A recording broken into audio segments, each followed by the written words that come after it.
Dear students, welcome back. Start करते हैं irrigation engineering का नेक्स्ट पार्ट। आज के इस पार्ट में हम कवर करेंगे क्वेश्चन 41 से लेके क्वेश्चन 60 तक। काफी सारे रेगुलर व्यूअर्स हैं जिन्होंने अभी तक चैनल को सब्सक्राइब नहीं किया है, तो आप लोग चैनल को सब्सक्राइब कर ले आगे बढ़ने से पहले। क्वेश्चन 41 में स्टेटमेंट गिवन है लेसिस थ्योरी के रिगार्डिंग, और कौन सा स्टेटमेंट यहाँ पे करेक्ट है ये पूछा गया है हमसे। तो ये स्टेटमेंट है कि सिल्ट सस्पेंशन में कैसे रहता है। पहले कैनेडीज थ्योरी आई। कैनेडी ने बोला कि बॉटम से वर्टिकल एडीज जनरेट होती हैं और ये सिल्ट के पार्टिकल्स को सस्पेंशन में रखती है। उसके बाद लेसिस ने फर्दर इंप्रूव किया कैनेडीज थ्योरी को। लेसिस ने लिखा कि बॉटम के अलावा साइड से भी एडीज जनरेट होती हैं। एडीज हर एक पार्ट से जनरेट होती हैं और वो जनरेट होती हैं वो जो सरफेस है उसके परपेंडिकुलर डायरेक्शन में। जैसे यहां से इस डायरेक्शन में जनरेट होंगी तो इसका एक कंपोनेंट इस तरफ आएगा, एक आएगा वर्टिकल की तरफ। तो जो कंपोनेंट वर्टिकल डायरेक्शन में है वो एडीज हैं, वो सस्पेंशन में रखने का काम करेंगे सिल्ट को। तो इसने कहा कि बॉटम से तो एडी जनरेट हो ही रही है, साथ साथ साइड से जो एडी जनरेट हो रही है वो भी कंट्रीब्यूट कर रही है। तो ए में बोला है कि सिल्ट है वो सस्पेंशन में है by vertical component of eddies. B में बोला है कि entire cross section of the channel is generated. ये ऐसा कुछ स्टेटमेंट है कि एडीज हैं वो entire cross section of channel से जनरेट होंगी और उनकी डायरेक्शन होगी वो normal to the wetted perimeter होगी। तो दोनों ही स्टेटमेंट यहाँ पे करेक्ट हैं, तो आंसर हो जाएगा ऑप्शन सी हो जाएगा। और इसीलिए लेसिस ने डेप्थ की जगह आर का यूज किया, कैनेडीज ने डी का यूज किया था, बट लेसिस ने साइड से जो एडीज है उनको भी कंट्रीब्यूट कर रही हैं वो कंसीडर करने के लिए आर का यूज किया। नेक्स्ट है क्वेश्चन 42। क्वेश्चन 42 में डायरेक्ट लेसिस एक इक्वेशन है वो पूछी है। ये इक्वेशन होती है v is equal to 10.8 r raise to power 2/3 s raise to power 1/3। तो यहाँ आंसर हो जाएगा वो ऑप्शन सी हो जाएगा। नेक्स्ट है क्वेश्चन 43। क्वेश्चन 43 में पूछा है कि स्कार्व डेप्थ जो d है रिवर की उसका लेसिस इक्वेशंस के अकॉर्डिंग क्या फॉर्मूला होगा।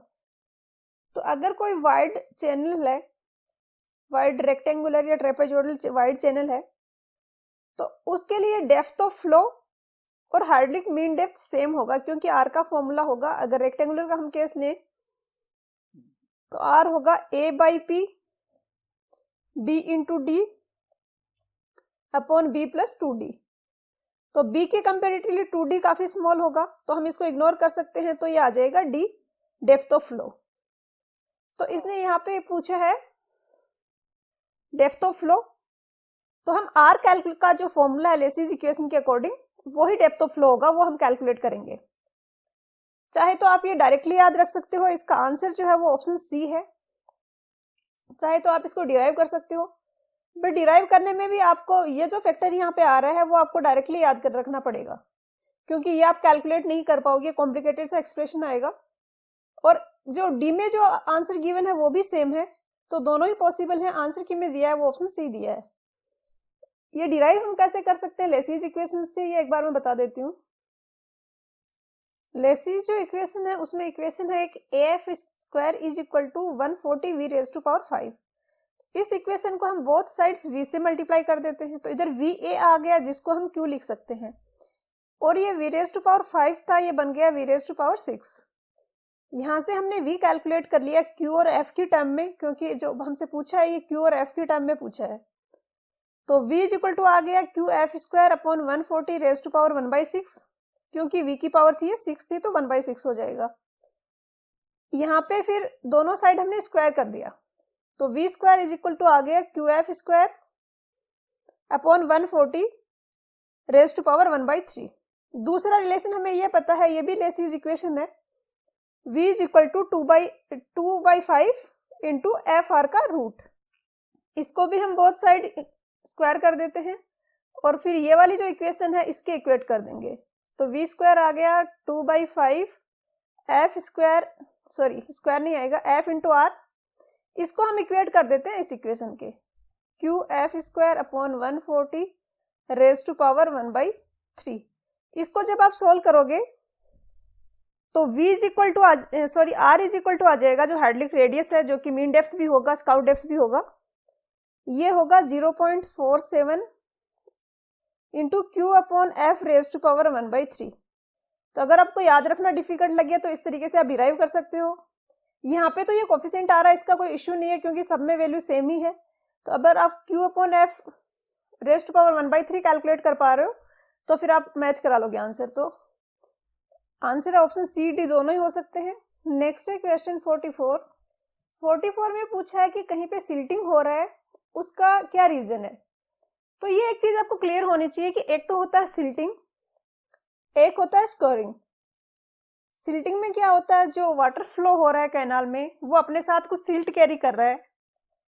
अगर वेलोसिटी कम हुई उस वाटर की तो वो सिल्ट धीरे धीरे डिपॉजिट होने लग जाएगा। इसका उल्टा होता है स्क्वायरिंग।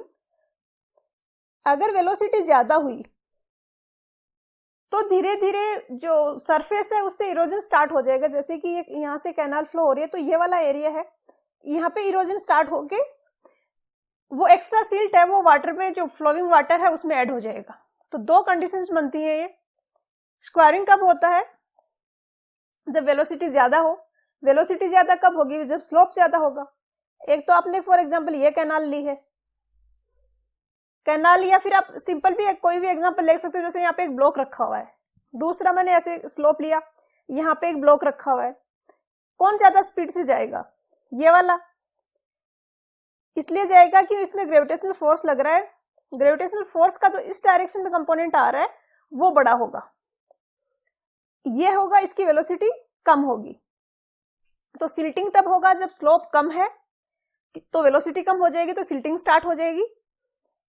तो आंसर यहाँ पे हो जाएगा option B, inadequate slope. Next है क्वेश्चन 45। क्वेश्चन 45 में पूछा है कि किसी भी कैनाल के लिए एफएसएल जो कि होता है फुल सप्लाई लेवल, ये पेरेंट कैनाल के लेवल के रेस्पेक्टिवली कितना होना चाहिए। तो जैसे कि यहाँ पे ये बड़ी वाली है, ये पेरेंट कैनाल है और ये छोटी वाली कैनाल को वाटर सप्लाई कर रही है। तो ऑब्वियसली बड़ी वाली कैनाल में वाटर लेवल है वो हायर लेवल पे होना चाहिए, तभी छोटी वाली कैनाल में पानी जा पाएगा। तो इसलिए यहाँ पे आंसर हो जाएगा वो 15 सेमी हायर, ऑप्शन सी हो जाएगा। नेक्स्ट है क्वेश्चन 46। क्वेश्चन 46 में पूछा है कि किसी ग्रेविटी कैनाल के लिए फुल सप्लाई लेवल है वो कितना होना चाहिए। तो मोस्टली सारे जो कैनाल्स हैं वो ग्रेविटी कैनाल ही हैं और इनमें फ्लो होता है वो ग्रेविटेशनल फोर्सेस के कारण होता है। जैसे कि आपने पढ़ा होगा ओपन चैनल फ्लो में, हार्डलिक्स में, कि यहाँ पे जो इसका बॉटम होता है वो इस तरीके से स्लोपिंग होता है।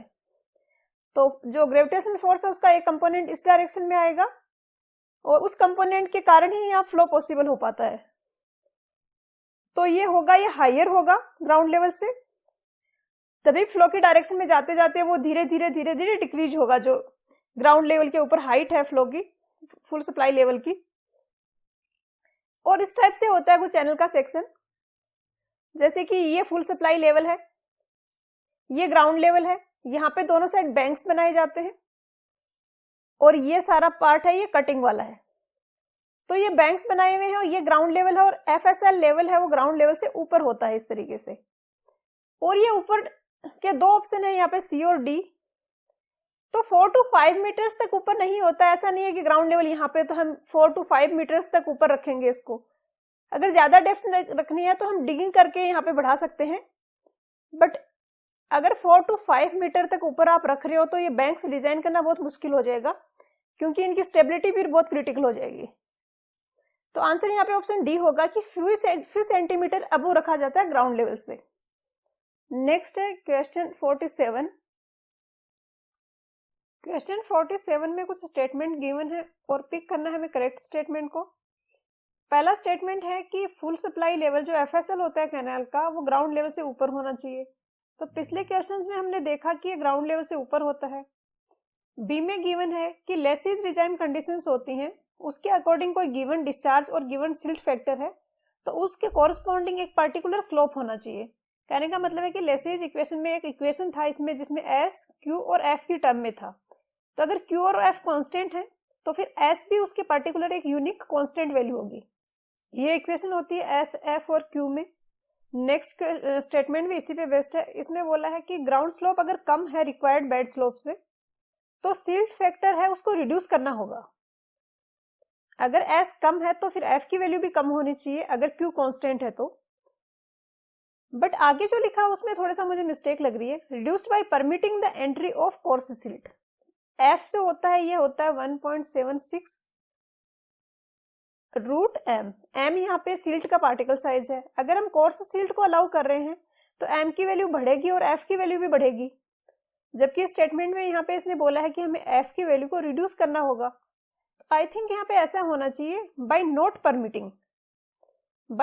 Permitting the entry of coarse silt. Coarse silt की एंट्री परमिटेड नहीं है तो फाइन सिल्ट की एंट्री परमिटेड है, तो एम की वैल्यू कम होगी और एम की वैल्यू कम होने से एफ की वैल्यू कम हो जाएगी, जो कि हमारा अल्टीमेट गोल है। तो ए बी सी तीनों करेक्ट है, सी में आपको यहाँ पे ये करेक्शन करना होगा, तो आंसर फिर ऑप्शन डी हो जाएगा। नेक्स्ट है क्वेश्चन 48। क्वेश्चन 48 में पूछा है कि कैनाल्स जो कि लोम सॉइल में बनी हुई हैं उनके लिए साइड स्लोप्स जनरली कितना रखा जाता है। तो कैनाल के लिए साइड स्लोप कितना रखना है ये डिपेंड करता है कि कौन से टाइप की सॉइल में कैनाल बनी हुई है। और अगर ये लोम सॉइल में है तो इसमें 1:1 हम कटिंग में और 1.5:1 फिलिंग में अलाउ करते हैं स्लोप। और अगर इस लोम सॉइल में सैंड के पार्टिकल्स, सैंड का पोर्शन ज्यादा है तो हम कटिंग में 1.5:1 का स्लोप रख लेते हैं और फिलिंग में 2:1 का स्लोप भी रख सकते हैं। बेसिकली लोम सॉइल है, ये टाइप ऑफ सॉइल है जिसमें सैंड भी होता है, सिल्ट भी होता है और स्मॉलर पोर्शन ऑफ क्ले होता है। तो ए और बी दोनों ही करेक्ट हो गए, तो आंसर हो जाएगा वो ऑप्शन डी हो जाएगा। नेक्स्ट है क्वेश्चन 49। क्वेश्चन 49 में बेड और बैंक के बीच की हॉरिजॉन्टल डिस्टेंस पूछी गई है और यहाँ पे कुछ स्लोप वगैरह दिए गए हैं, तो डायग्राम की हेल्प से समझते हैं इनको अच्छे से। कैनाल में एक पार्ट होता है बर्म, जो कि क्या है कि ये वाला पार्ट हमने कटिंग किया, तो कटिंग का जो एज है और ये वाला पार्ट को बोला जाता है बैंक। तो बैंक का जो एज टो है, इन दोनों के बीच में कुछ हॉरिजॉन्टल डिस्टेंस ग्राउंड लेवल पे हम छोड़ देते हैं, जैसे कि ये डिस्टेंस है, इसको बोला जाता है बर्म। यहाँ पे क्वेश्चन में हमें दो स्लोप दिए हुए हैं। D1 है वो डेप्थ ऑफ कटिंग है, D2 है वो हाइट ऑफ द बैंक है, और जो स्लोप है वो बेड लेवल है वो R2:1 है और R1:1। बेसिकली R2:1 है, ये है फिलिंग का स्लोप, और R1:1 है, ये है कटिंग का स्लोप। तो डायग्राम में जो कटिंग वाली लाइन है वो ये लाइन है कटिंग की, तो इसका स्लोप R1:1 हो गया। फिलिंग होगी वो बैंक्स के लिए होगी, तो इसका स्लोप हो गया R2:1। हमसे पूछा है horizontal distance between this point and this point, जो कि क्वेश्चन में लिखा हुआ है horizontal distance between bed and bank. तो काफी इजी सी चीज क्वेश्चन में पूछी गई है। स्लोप इसका हमें गिवन है R2:1 और ये वाली डायमेंशन है, ये बैंक की हाइट है जो कि गिवन है D2, तो आप इजीली ये निकाल सकते हो, जो आ जाएगा R2 इंटू D2। अगर हॉरिजॉन्टल डिस्टेंस R2 है तो वर्टिकल डिस्टेंस 1 है, और अगर ये वर्टिकल वाली डिस्टेंस है ये है D, तो ये हो जाएगा R2 इंटू D2। और R2 अपॉन D2 का रेशियो अगर हम निकालें तो ये आना चाहिए R2, जो कि आ रहा है इस स्लोप के इक्वल। तो यही क्वेश्चन में हमसे पूछा है, तो ये हो जाएगा R2:D2 जो कि गिवन है ऑप्शन बी में, तो आंसर हो जाएगा ऑप्शन बी। नेक्स्ट है क्वेश्चन 50। क्वेश्चन 50 में पूछा है कि जो फाइनली फॉर्म्ड बम्स होते हैं कैनाल्स में वो क्यों प्रोवाइड किया जाए। तो पहले तो हम ये समझते हैं फाइनली फॉर्म से क्या मतलब सिग्निफिकेंस है इसका।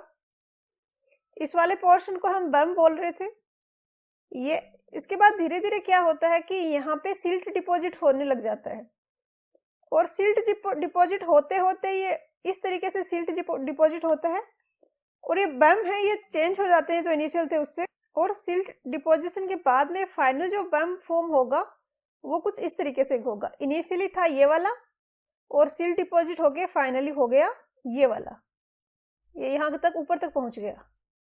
तो इसके जो क्या एडवांटेजेस, क्या बेनिफिट्स हो सकते हैं वो पूछा है क्वेश्चन में।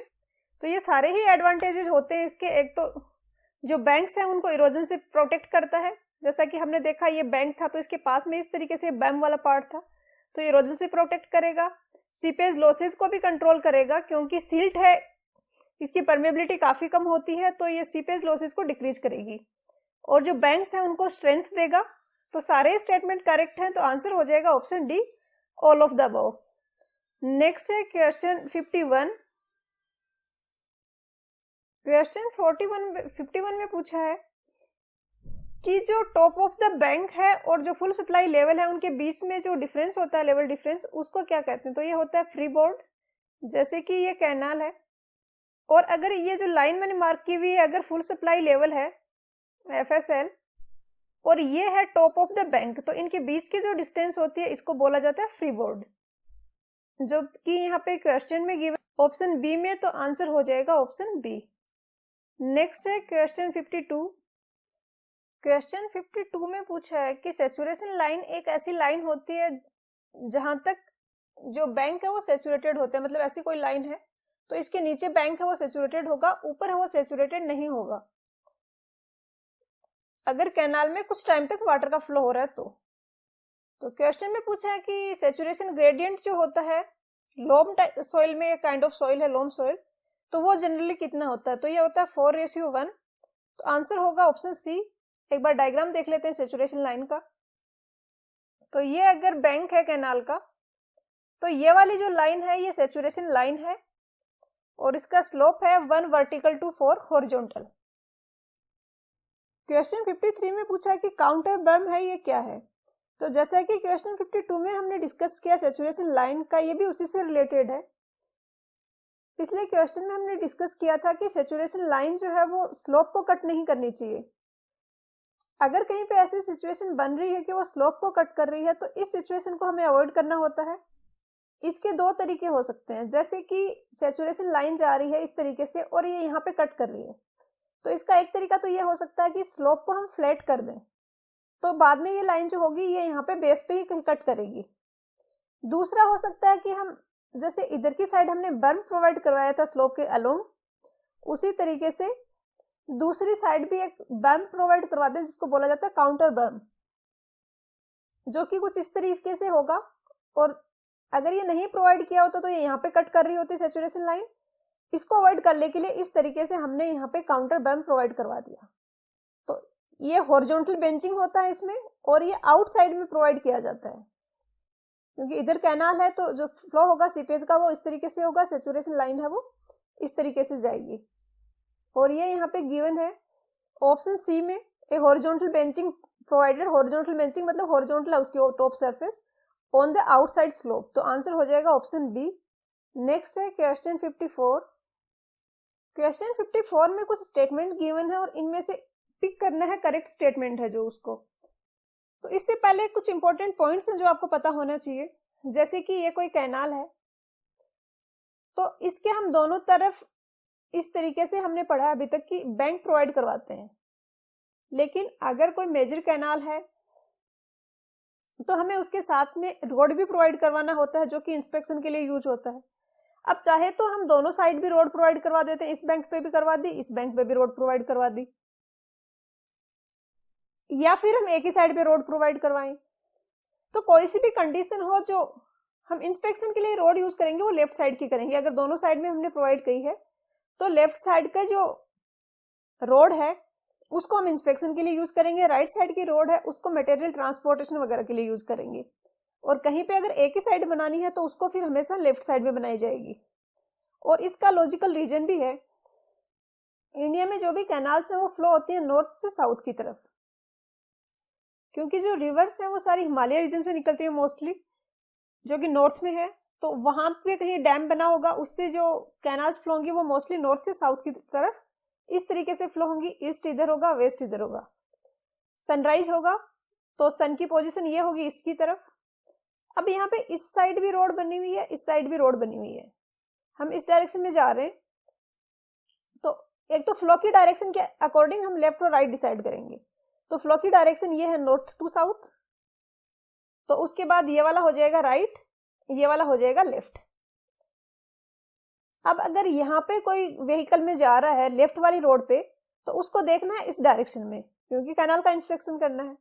और सन की रेज भी आ रही है इस डायरेक्शन में, तो सन की रेज की डायरेक्शन में अगर आप देख रहे हो तो विजिबिलिटी अच्छी होती है। उसके बजाय अगर राइट में प्रोवाइड कर दी जाती, तो यहाँ पे कोई व्हीकल है, यहाँ से आप देख रहे हो सामने से सन की लाइट आ रही है, तो विजिबिलिटी अफेक्ट होगी, आंखों पे स्ट्रेस पड़ेगा। तो इस सिचुएशन को अवॉइड करने के लिए एक स्टैंडर्ड गाइडलाइन बना दी कि इंस्पेक्शन रोड जो बनेगी वो हमेशा हमेशा लेफ्ट साइड में ही बनेगी। तो पहला जो सबसे फर्स्ट स्टेटमेंट है वो है कि bank in the cross section of A canal is provided on the right. तो अगर एक साइड रोड बनानी है हमें, तो राइट साइड में बैंक बनेगा, लेफ्ट साइड में रोड बनेगी, तो ये सही है। बी में बोल रहा है bank in the cross section of canal is provided on the left, तो पिछला स्टेटमेंट करेक्ट था, ये गलत है। ए में गिवन है कि डोला जो बनेगा cross section of A canal वो लेफ्ट में होगा। तो आई थिंक ये डोला कोई लोकल लैंग्वेज से लिया हुआ वर्ड है। ये राजस्थान हरियाणा इस बेल्ट में जो मिट्टी का जो बाउंड्री सी बना दी जाती है एक, उसको बोला जाता है डोला।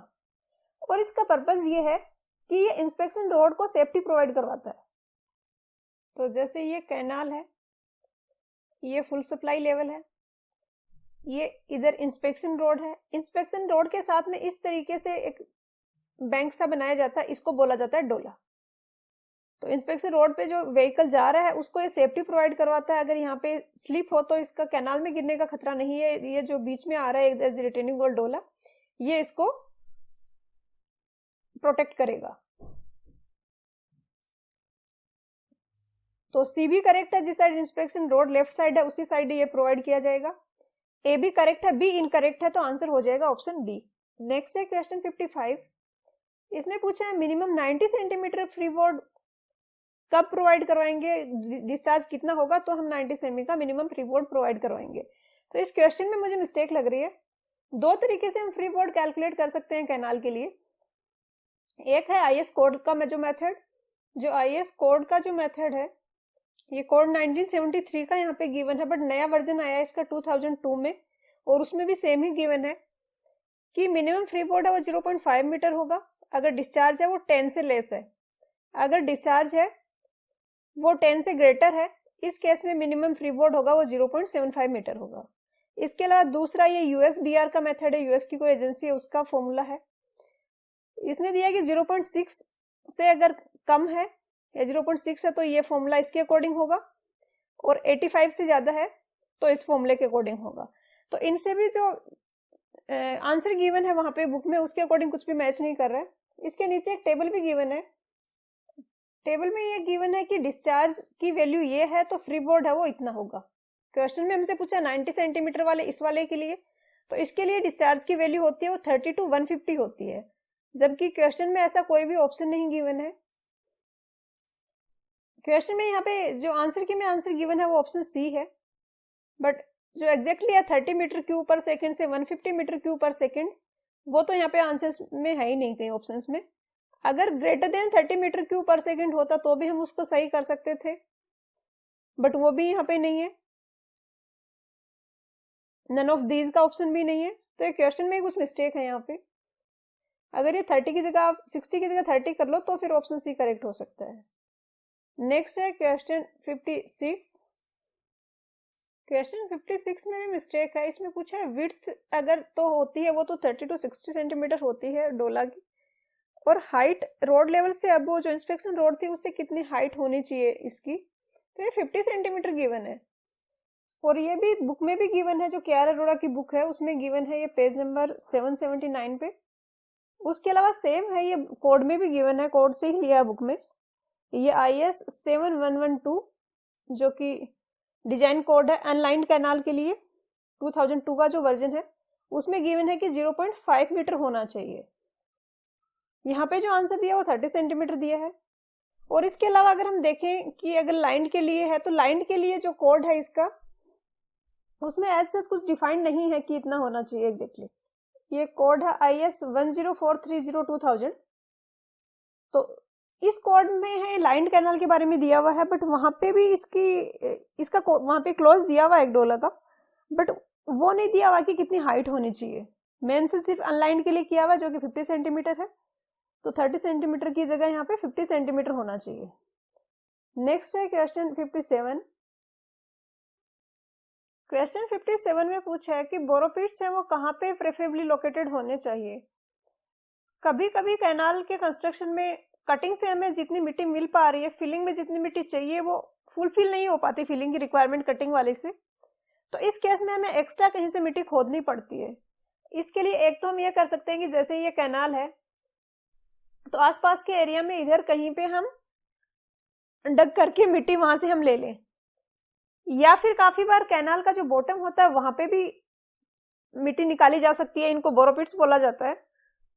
तो हम इसका अगर सेक्शन देखें तो कुछ इस तरीके से दिखेगा कि ये कैनाल का बॉटम है, यहाँ पे हमने इतने एरिया में डगिंग की है, ये टोटल विड्थ बी है, तो सेंटर का जो b/2 का पोर्शन है वहां पे हमने थोड़ी थोड़ी मिट्टी खोदी है और ये एल लेंथ तक यहाँ पे खोदा गया है। इस तरीके से एक पिट सा बना दिया है यहाँ पे, और ये एल जो लेंथ होती है ये इक्वल होती है 10 to 12 मीटर। तो जैसे कि इधर से कैनाल जा रही है तो यहाँ पे मिडिल में विड्थ रहेगी b/2 और 10 to 12 मीटर लेंथ का एक गड्ढा सा खोद दिया जाता है और वहां से मिट्टी ले ली जाती है। और ये गड्ढा जो खोदा है ये कैनाल में जब वाटर फ्लो होगा तो सिल्ट वगैरह है उनसे फिलअप हो जाता है, तो इसको अलग से फिल करने की जरूरत नहीं पड़ती। तो आंसर यहाँ पे ऑप्शन डी हो जाएगा, central half width of the section of the canal. Central पे होगा और हाफ विड्थ जितने विड्थ का होगा। नेक्स्ट है क्वेश्चन 58। इसमें पूछा है कि एक्स्ट्रा एक्सकेवेटेड जो सॉइल है उसको डिस्पोज करना है। जैसे पिछले क्वेश्चन में था फिलिंग में मिट्टी ज्यादा चाहिए थी, इसमें क्या हो रहा है फिलिंग में कम चाहिए, कटिंग में जो मिट्टी मिल रही है वो ज्यादा मिल रही है। तो अब ज्यादा एक्स्ट्रा मिट्टी है उसको कहीं पे डिस्पोज करना पड़ेगा, तो बोल रहे इसको हम यूटिलाइज कर सकते हैं स्पॉइल बैंक बनाने के लिए। तो स्पॉइल बैंक जो है वो किस साइड में बनाए जाते हैं, तो ये स्पॉइल बैंक है वो किसी भी साइड बनाए जा सकते हैं, एक साइड भी बना सकते हैं, दोनों साइड भी बना सकते हैं। और अगर इंस्पेक्शन रोड वाली साइड ही दिया हुआ है तो इस तरीके से होगा, ये इंस्पेक्शन रोड है, यहाँ पे एक लॉन्गिट्यूडनल ड्रेन होगा और इसके बाद में यहाँ पे इस तरीके से एक्स्ट्रा एक बैंक दे दिया जाता है जिसको बोला जाता है स्पॉइल बैंक। तो यहाँ पे आंसर हो जाएगा वो ऑप्शन डी हो जाएगा, all of the above, left right both sides, कुछ भी हो सकता है। नेक्स्ट है क्वेश्चन 59। क्वेश्चन 59 में पूछा है कि कोई लैंड है उसको वाटरलॉग्ड कब बोलेंगे हम। तो प्लांट की जो रूट जोन है अगर उसमें पूरा सेचुरेशन आ गया, वाटर टेबल प्लांट की रूट जोन तक पहुंच गई है, जैसे ये ग्राउंड लेवल है, ये प्लांट की रूट जोन है, इससे नीचे अगर वाटर टेबल है तब तो कोई इश्यू नहीं है, लेकिन मान लिया वाटर टेबल आ गया यहाँ पे, तो ये सारी सोयल सेचुरेटेड हो गई। ये सारी सोयल सेचुरेटेड होने के कारण अब एरिया से नहीं हो पाएगा यहाँ पे, और ये जो सिचुएशन है ये प्लांट्स के लिए फेवरेबल नहीं है। तो इस कंडीशन को बोला जाता है वाटर लॉगिंग। तो यहाँ पे आंसर हो जाएगा वो ऑप्शन सी हो जाएगा, root zone of the crops are saturated. Next है क्वेश्चन 60। क्वेश्चन 60 में पूछा है कि वाटर लॉग्ड जो लैंड है वो सूटेबल क्यों होगी कल्टीवेशन के लिए। तो पिछले क्वेश्चन में हमने देखा कि ये प्लांट्स के लिए फेवरेबल कंडीशन नहीं है, एरेशन नहीं हो पाता अगर वाटर लॉगिंग की कंडीशन क्रिएट हो गई है तो, और प्लांट्स है वो काइंड ऑफ पानी में रह के खराब हो जाते हैं, सड़ जाते हैं, तो कल्टीवेशन के लिए बिल्कुल भी फेवरेबल कंडीशन नहीं है। तो यहाँ पे आंसर होगा वो ऑप्शन डी होगा। ये क्वेश्चन आपने अगर पहले देखा हुआ नहीं है तो एग्जाम में आप कर सकते हो मिस्टेक, पढ़ने में थोड़ा सा लग रहा है कि हाँ टीलेज वगैरह में इजी रहेगा, बट प्लांट्स वहां पे नहीं ग्रो कर पाएंगे तो सूटेबल नहीं है ये कल्टीवेशन के लिए। तो आंसर ऑप्शन डी होगा। तो आज के लेक्चर वीडियो में इतना ही, मिलते हैं नेक्स्ट वीडियो में। पढ़ाई करते रहिए, ऑल द वेरी बेस्ट।